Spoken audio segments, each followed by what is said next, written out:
Hey guys, today I want to talk about one of my favorite biohacking essential accessories. It's the breathe safe and the maintaining of it properly. I use this pretty much all day, whether it's in my sauna, workspace, the living room, bathroom, wherever you want to keep this is great, but it is imperative that you keep up with the maintenance on how well this works. And if you kind of sit back on it, it's going to dig up everything and it won't work as well. It only takes daily, it just takes you a few seconds, but it's the weekly maintenance that you really want to focus on. So what I have here is the Breathe Safe. It's unplugged, it's not connected to anything. The supplied brush that comes with it, so it has some nice hard bristles. And then I have some alcohol, rubbing alcohol, and then you can use either a paper towel or the Q-tips. And daily, what you want to do is just take this through here and run it through, so you can see like this. And you want to hit the brush right on the needles that are in there, which you'll see when you take this off too. So you just want to run this just a few times through here. Make sure that you're brushing off any of the debris that's been attracted to it, okay?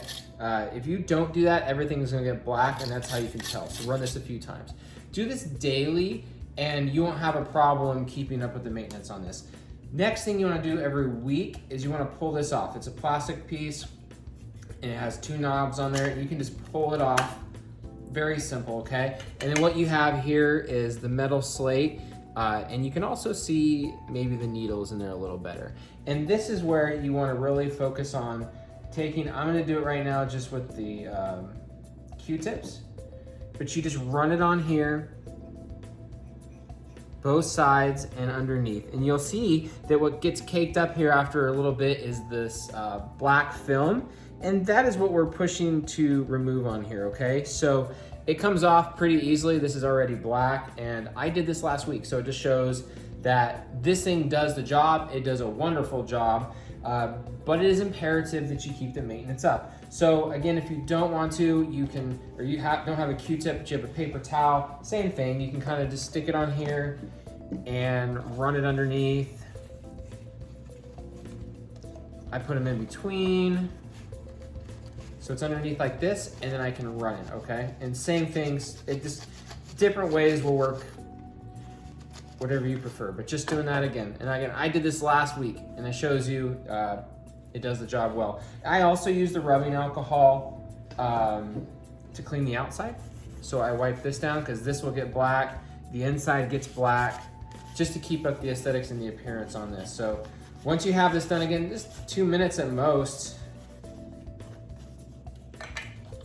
I'll come through here again and rub it.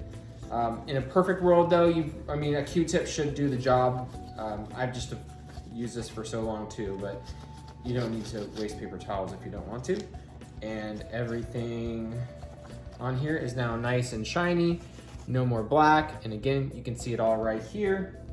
And if I want to, you can never do it too much, but just rub this right on the little the needles that are in here. You'll see them, they're in between.